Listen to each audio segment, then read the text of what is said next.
Oi pessoal, tudo bem? Como é que vocês estão? Eu vou fazer essa primeira tentativa de uma aula gravada. Vamos ver se ajuda vocês, tá bom? Então vamos lá. A gente vai falar de evolução biológica, que em biologia significa transformação das populações. Hoje nós não temos dúvidas sobre esse processo, porque nós temos três principais evidências: a existência dos fósseis, o estudo de embriões e o DNA comparado. Na verdade, essa não é uma ideia recente. Na Grécia Antiga já se sabia da existência dos fósseis e já havia algumas explicações para como que acontecia esse processo evolutivo. Foi somente na primeira metade do século XIX que Lamarck, zoólogo, conseguiu tornar público uma possível explicação para esse processo. Então, ele dizia que a lei do uso e desuso seria usada pelos seres vivos, onde o uso desenvolve algumas estruturas e o desuso atrofia. E essas características desenvolvidas ou atrofiadas seriam passadas para a descendência. Um exemplo que é atribuído a Lamarck, mas que na verdade ele nunca falou, foi do pescoço das girafas. Então aqui, por exemplo, o número 7 é a girafa que nós temos hoje. Os números de 1 a 6 representam animais que não existem mais hoje, mas que foram classificados de acordo com os fósseis. Possivelmente eram ancestrais da girafa. Então, o que o Lamarck dizia? Dizia que as girafas de pescoço curto, numa época de pouco alimento no solo, elas esticariam o pescoço para pegar as folhas das árvores. Esse esforço faria o pescoço da girafa aumentar, ficar maior. E, além dela ficar mais alta, os descendentes dessas girafas também já nasceriam altas. E aí essas girafas, no esforço de pegar outras folhas também das árvores, esticariam mais os pescoços e ficariam mais compridas. E os descendentes dessas girafas também já nasceriam compridos, e assim sucessivamente. Qual era a prova que o Lamarck tinha de que isso era verdade? Não existem mais esses animais que a gente só conhece pelo registro fóssil, apenas as girafas de hoje. Bom, tem alguma coisa estranha nessa explicação e a gente já vai ver o que é esquisito aqui. Essas ideias elas foram depois substituídas ou melhoradas pelas ideias de Charles Darwin na segunda metade do século XIX. Ele fez uma viagem importante para suas conclusões de 5 anos pelo mundo, dentro do navio chamado Beagle, e essa viagem resultou num livro chamado A Origem das Espécies. Esse livro trazia ideias muito controversas para a época, tanto que ele só foi publicado 20 anos depois de finalizado. Na verdade, Darwin só conseguiu coragem para poder publicar esse livro quando Wallace, que estava fazendo um estudo lá na Indonésia, escreveu uma carta para ele perguntando do que ele achava das conclusões que ele tinha visto lá na Indonésia, né? E aí eles trocaram correspondência e perceberam que eles tinham as mesmas conclusões. E aí, como Darwin tinha escrito primeiro, né, a origem das espécies, Wallace ele aceitou que os créditos fossem dados a ele, mas se não fosse ele, Darwin talvez não tivesse nunca publicado.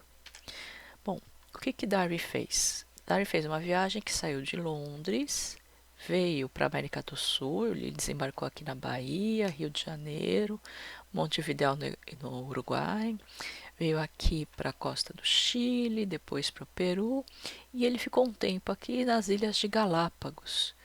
E aí aqui em Galápagos parece que ele fez as observações mais importantes.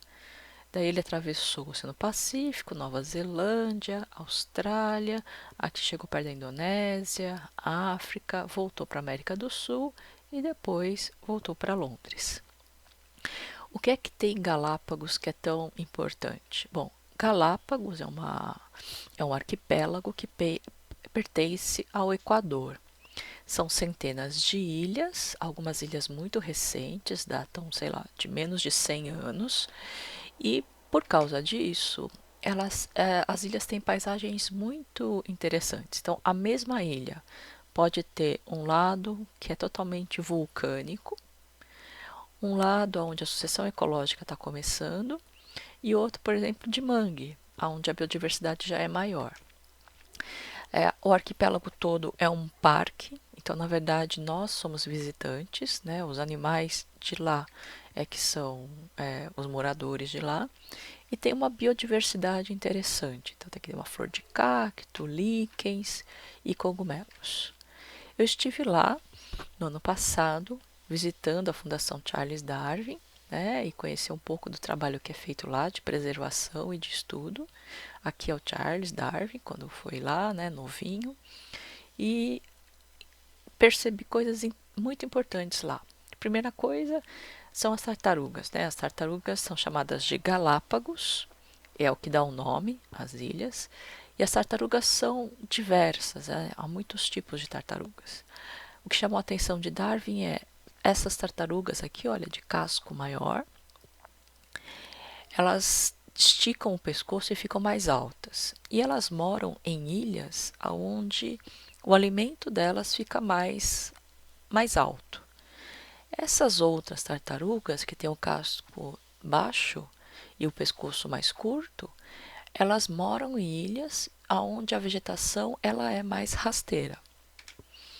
Tem também essas aves chamadas fragatas, né, de peito vermelho, os pés azuis, né, os bubbies, muitos leões marinhos, caranguejos muito diversos e a iguana, né, essa aqui é a iguana terrestre, foto tirada em Guayaquil.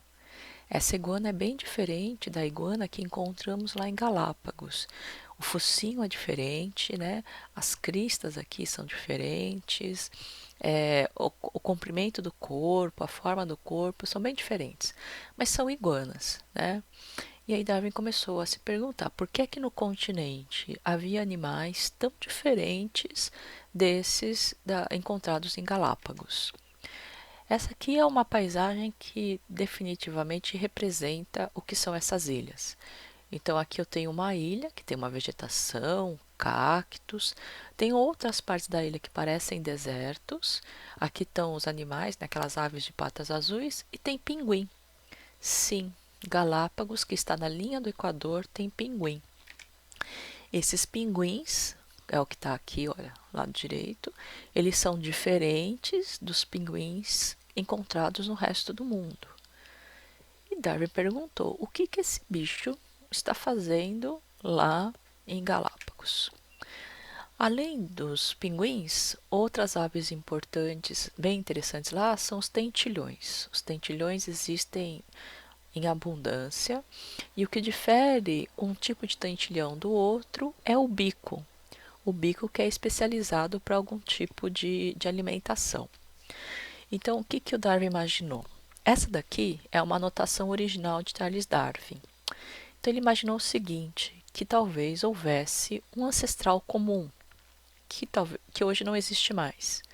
E esse ancestral, por algum tipo de mecanismo, deu origem a linhagens diferentes de populações que tinham características diferentes. É o caso dos tentilhões, por exemplo. Teria aqui um ancestral comum e, por causa das condições ambientais onde eles estavam, diferentes tipos de animais acabaram sobrevivendo àquelas condições nas ilhas. Então, por isso que eu teria diferentes espécies. Então, o que ele como é que ele vai explicar o processo evolutivo? Primeiro que as populações têm variabilidade. Apesar dele não conseguir explicar de onde vinha essa variabilidade, porque ele não sabia o que era DNA, não sabia o que era gene, ele sabia que numa população os indivíduos não eram iguais e que todos eles podiam produzir muitos descendentes. Aí o que vai acontecer? O ambiente acaba oferecendo condições para que alguns animais ou alguns seres dessa variedade consigam produzir mais descendentes. Ele chamou esses indivíduos de mais aptos. E esses indivíduos, como eles produzem mais descendentes, vão perpetuar suas características. E o mais importante, isso só é possível ao longo do tempo porque os animais compartilhavam um ancestral comum. Então, no caso da história do gafanhoto, né? Veja, gafanhotos marrons vivem em áreas mais escuras. Gafanhotos verdes vivem em áreas de vegetação, com vegetação. Mas imagine que no passado, uma área gramada como essa poderia ter os dois tipos de gafanhotos. Aí o que você percebe ao longo do tempo? Que o número de gafanhotos marrons vai diminuindo e vai aumentando o número de gafanhotos verdes. Lamarck explicaria o seguinte: que esses gafanhotos verdes, de tanto ficar na grama verde, ficariam verdes. Por isso que ia diminuir a quantidade de gafanhotos marrons. Darwin diria que um gafanhoto verde tem uma vantagem em relação ao marrom. Então, um predador, um pássaro que vem aqui na grama verde, enxerga mais o gafanhoto marrom do que o verde. Então, esse verde poderia sobreviver e produzir mais descendentes. Ele, então, seria mais apto a viver neste local. Para tentar resumir, né, quais foram as principais ideias dessas teorias evolutivas do século XIX? Lamarck dizia, então, que pela lei do uso e desuso, um indivíduo ele poderia se modificar, se acostumar, se adaptar a uma condição ambiental. E essa característica que ele desenvolveu ou atrofiou, ela seria passada para a descendência.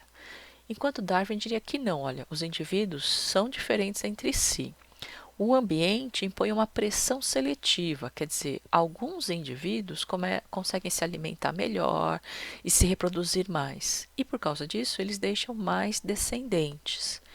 E aí, os outros que não conseguiram se reproduzir vão deixando de existir no ambiente, isso ao longo do tempo. Bom, pessoal, acho que é isso.